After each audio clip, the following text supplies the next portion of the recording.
Hello everyone, welcome back to my channel. তো এটা হচ্ছে গতকাল মানে রবিবারের ভ্লগ, যেটা আমি এডিটিং করতে পারিনি কালকে, তাই আজকে পোস্ট করছি। তো গেছিলাম আমরা একটু ঘুরতে। তো কোথায় গেছিলাম তোমরা ভিডিওটা দেখতে থাকো। তো ফার্স্টে আমি শাড়িটা মানে পরতে খুব একটা ভালো পারি না, তাই জন্য ও বলছিল কুচিটা হয়নি, ও আমার সবসময় কুচিটা ঠিক করে দেয়, তো আজকেও তাই করছে। তারপর আমরা এই যে বাড়ির সামনে বেরিয়ে পড়ছি। ওকে জিজ্ঞেস করছি কোথায় নিয়ে যাবা, ও বলছে চলো দেখা যাক। তো এর মধ্যে একটা বাজে ইনসিডেন্ট ঘটে গেছে। এই যে আমার একটু হাতে হালকা ছুলে গেছে, মানে গাড়িটা একটু ঘোরাতে গিয়ে গাড়িটা পড়ে গেছে আর আমি মানে উল্টে পড়ে গেছি। যাই হোক, আমার খুব পড়ার রোগ আছে, আমি প্রচুর পড়ে যাই। তো যাই হোক, তারপরে চলে এসেছিলাম আমরা, আমাদের এখানেই একটা জায়গায় হাট বসেছিল, তো হাট দেখতেই চলে এসেছিলাম। ওকে আমি বললাম আমায় কিছু কিনে দাও, তারপরে ও বললো হ্যাঁ কেন। তো তারপরে ভাবলাম যে না, আমি কিছুদিন আগে অনেকগুলো শপিং করে ফেলেছি অলরেডি, তো এখন আর কিছু কিনবো না, কয়েকটা দিন পর কিনবো। আর তোমরা কারা আমার মতো আছো যারা শপিং পাগল, অবশ্যই কিন্তু কমেন্টসে জানিও।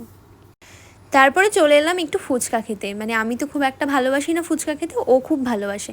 আর আমি ফুচকা খেতে গেলেই দই ফুচকাটা আমি ট্রাই করি, আর ও জল ফুচকা খাই। তো ওর থেকে আমি একটু একটু নিয়ে নিই। তো আজকেও সেটাই মানে করেছে।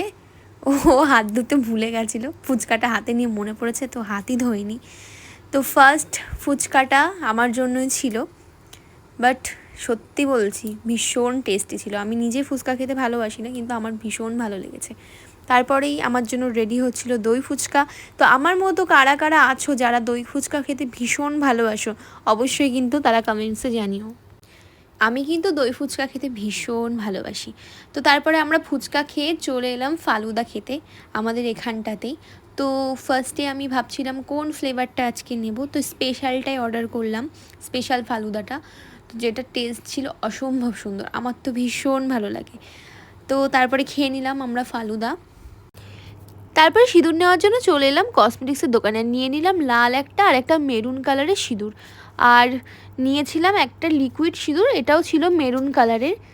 তো আমি কিন্তু সবসময় সিঁদুর শাখা এগুলো পরতে ভীষণ ভালোবাসি, অনেক ভিডিওস তোমরা দেখেছো আমি ডবল শাখা পরতাম। তো সেই জন্য অনেক দিদিভাইরা কমেন্ট করতো যে আরও 10টা শাখা পরে নাও। যদি সম্ভব হয় আমি অবশ্যই পরবো, কারণ আমি ভালোবাসি শাখা পরতে, সিঁদুর পরতে। আমি ওই এখনকার মেয়েদের মতো মানে কিছু কিছু সবার কথা কিন্তু আমি বলছি না, কিছু কিছু মেয়েদের মতোই একটা করে লাল পলা অথবা একটা করে চুড়ি পরে আমার ভালো লাগে না থাকতে। তো বাড়ি এসে আমি এখানে চিকেনের সলিড পিস ছিল ফ্রিজে, আমি করে নিচ্ছিলাম একটুখানি পকোড়া। ফার্স্টে দিয়ে দিলাম আদা রসুনের পেস্ট, আর দিয়েছিলাম লবণ, তারপরে দিলাম হলুদ গুঁড়ো, জিরের গুঁড়ো, আর দিয়েছিলাম একটা কাঁচা ডিম। তো ডিম ফাটিয়ে রেখেছিলাম, তো এই ডিমটা দিয়ে দিলাম। তারপরে দিলাম কর্নফ্লাওয়ার, তো যতটা পরিমাণ লাগবে কর্নফ্লাওয়ার দিয়ে দেবে অবশ্য। এমন একটা রেসিপি শেয়ার করছি, আমি জানি সবাই এই রেসিপিটা জানে, খুব ইজি একটা রেসিপি। তো তোমরা যদি উৎসাহ দাও ভবিষ্যতে আমি আরও ভালো ভালো রেসিপি দেখাতে পারি। তো আমি রান্না করতে ভীষণ ভীষণ ভালোবাসি, মানে ভীষণ ভালোবাসি। তো তোমরা যদি চাও ভবিষ্যতে আমি অবশ্যই আরও রান্নার রেসিপি দেবো, যদি তোমরা বলো। এদিকে আমি ওভেনটা ধরাবো আর আমি পাচ্ছিলাম না খুঁজে লাইটার, কি অবস্থা। তারপরে দেখছি ওভেনের নিচে লাইটারটা ঢুকে গেছে, আর আমি খুঁজে খুঁজে পাগল হয়ে যাচ্ছিলাম। তারপরে জ্বালিয়ে দিলাম, দেওয়ার পর দিয়ে দিচ্ছি কড়াইয়ে সাদা তেল।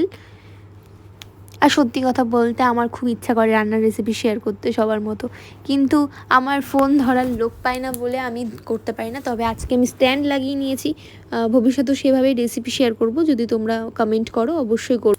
আর আমি ভিডিও করি বলে অনেকেই ভাবে আমি রান্নাবান্না জানি না, রান্নাবান্না করি না, বাড়িতে হয়তো কোনো কাজ করি না, সারাদিন ভিডিও নিয়েই পড়ে থাকি, এরকম অনেক কমেন্টস আসে। বিশ্বাস করো এগুলোতে আমি একদম গায়ে লাগাই না, কারণ আমার ফ্যামিলি জানে, আমার ফ্রেন্ডস জানে যে আমি বাড়িতে কোনো কাজ করি কি না।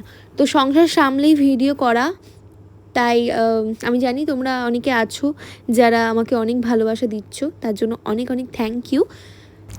নেক্সট আর কেমন টাইপের ভিডিও দেখতে চাও সেটা কিন্তু তোমরা অবশ্যই কমেন্টসে জানিও। তো অনেক দিন ধরে মেকআপ ভিডিও অনেক রিকোয়েস্ট আসছে অনেক দিদিভাইদের কাছ থেকে।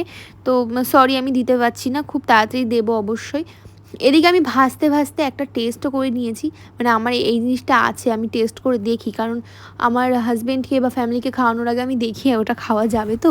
না এমনি কিন্তু আমি ভালোই রান্না করি, মোটামুটি ভালোই রান্না করি, মানে যারা খাই বলে, তবু আমি টেস্ট করে আগে থেকে দেখে নিই। তো আমার পকোড়া পুরোপুরি রেডি হয়ে গেছে, আর সত্যি কথা বলতে এগুলো সন্ধ্যে টিফিনের জন্য একদম কিন্তু পারফেক্ট। কিন্তু ও তো সবসময় বাড়িতে থাকে না, মানে সন্ধ্যেবেলা তো থাকেই না বাড়িতে, সেই জন্য আমি বানিয়ে রেখেছিলাম যে বাড়িতে এলে একসাথে খাবো।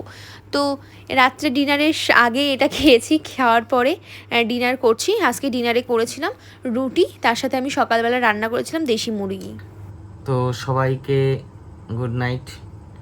আজকের ভিডিওটা কেমন লাগলো একটু জানিও। অবশ্যই সবাই কমেন্টস করো। আমার বউ কিন্তু ভালোই রান্না করে, মোটামুটি আজকে রান্নাটা ভালোই হয়েছে, খাওয়া দাওয়াটা হেভি ফাটাফাটি, ঘুমিয়ে গেছে। তাই যাই হোক, গুড নাইট সবাই। আমার চ্যানেলকে কিন্তু সাবস্ক্রাইব করো, ভিডিও লাইক করো, টাটা।